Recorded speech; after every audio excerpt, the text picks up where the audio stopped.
Unang-una guys, kung meron kayong mga Google Chrome, pupunta po kayo dito sa Google Chrome ninyo, or pwede din naman guys sa Google, i-search nyo lang yung engine and then i-type ang www.bir.gov.ph and then search, click nyo yan. And then pagka nandito na kayo guys sa homepage nila or sa interface ng Bureau of Internal Revenue, hanapin natin dito yung OROS. Hindi nandito na, click nyo yan. Ito guys, step by step kung paano po tayo mag-apply ng TIN ID through online registration. So hanapin po ninyo yung new registration at i-select ang individual. At dito po scroll down, hanapin ninyo create an account. Sana may natutunan po kayo dito sa ating tutorials. So, huwag niyong kalimutan po i-follow ako at i-support po. Masaya na po ako na mabasa yung mga comment ninyo. So, i-click nyo lang po dito yung mga terms and condition and then agree. I-select nyo po dito yung taxpayer and then without existing TIN and then agree, click. And then dito, user type transaction, select lang po ninyo dito yung Filipino citizen. Then okay. And then sa taxpayer type po yung number 98. Okay, and then itatype po ninyo dito yung pangalan ninyo. So lahat po ng mga information ko na details ay i-blurred lang po natin. Itakpan ko lang po para hindi niyo makita. And then dito Kulaha yung apelyido. At yung meron po kayong suffix, ilalagay po ninyo. Pagka wala, okay lang din po. And then birth ninyo po. Ito guys, sample lang kasi nga meron naman akong account. Kakagawa ko lang din. So bibigyan ko lang kayo ng idea kung paano kayo mag-register through online sa TIN ID. So fill upan nyo lang po lahat ito. Lalagay lang po ninyo dito yung mga active email ninyo. At gumawa po kayo ng sarili ninyong password. Dapat matandaan po ninyo.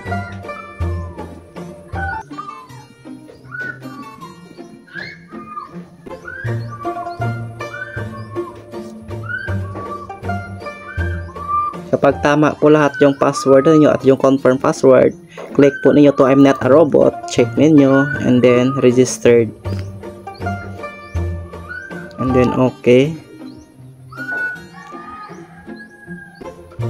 And then magre-resend po yan ng OTP. I-click nyo po yung resend OTP.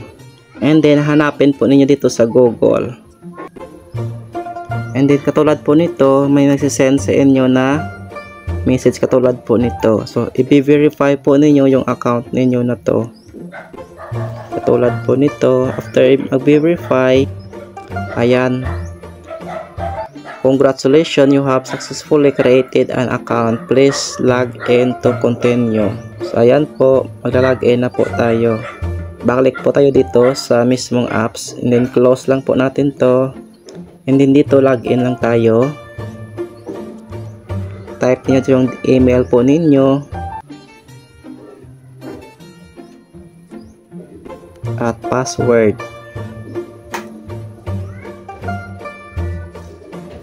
and then check nyo I'm not a robot and then log in.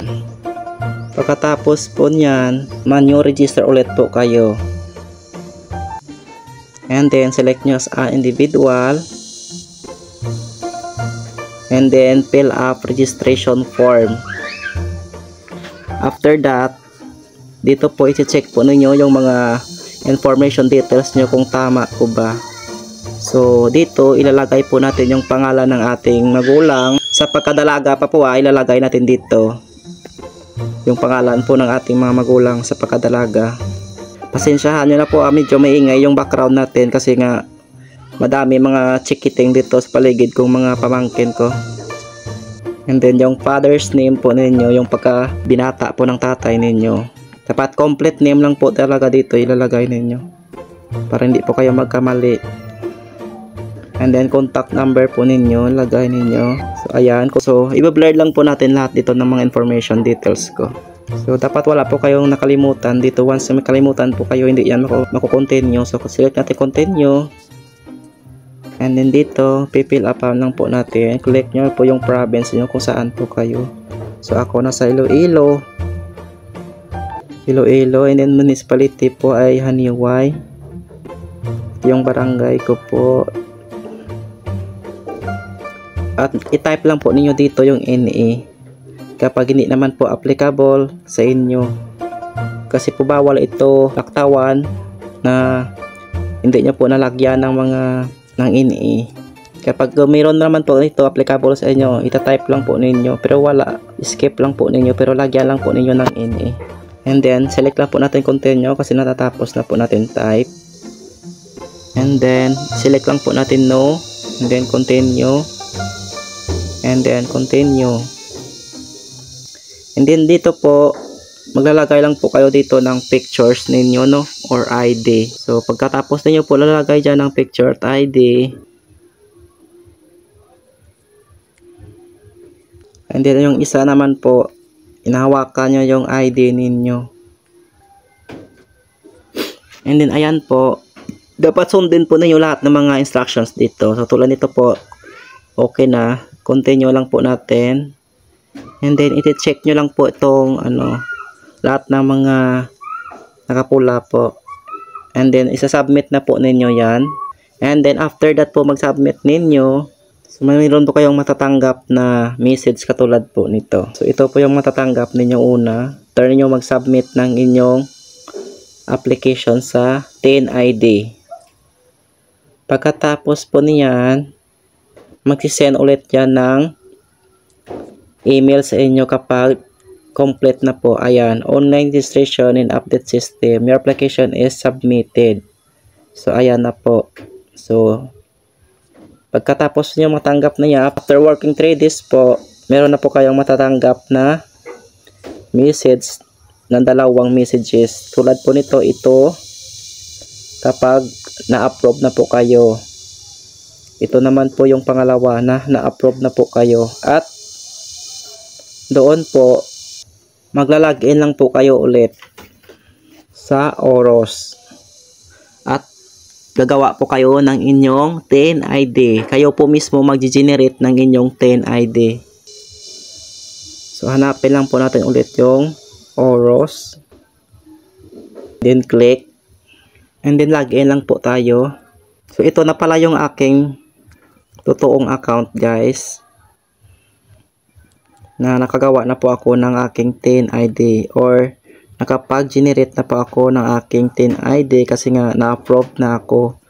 Bali, 1 day lang siya, guys. After ko mag-online registration, 1 day lang siya and then na-approve na agad.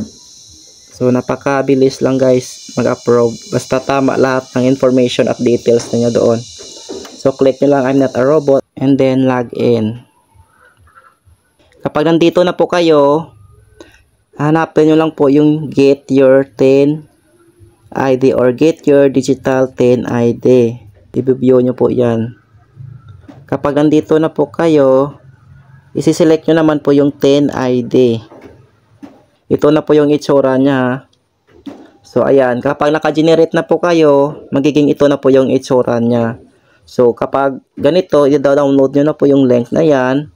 After na yan ma-download, so, naka-download na po ako niyan. So, nandito na po tayo sa WPS Office. So, nandito na po tayo. And then, after that po, kung gusto nyo na ipiprint, isi-share nyo lang po yan sa mismong computer kung saan po kayo magpiprint ng inyong TNID.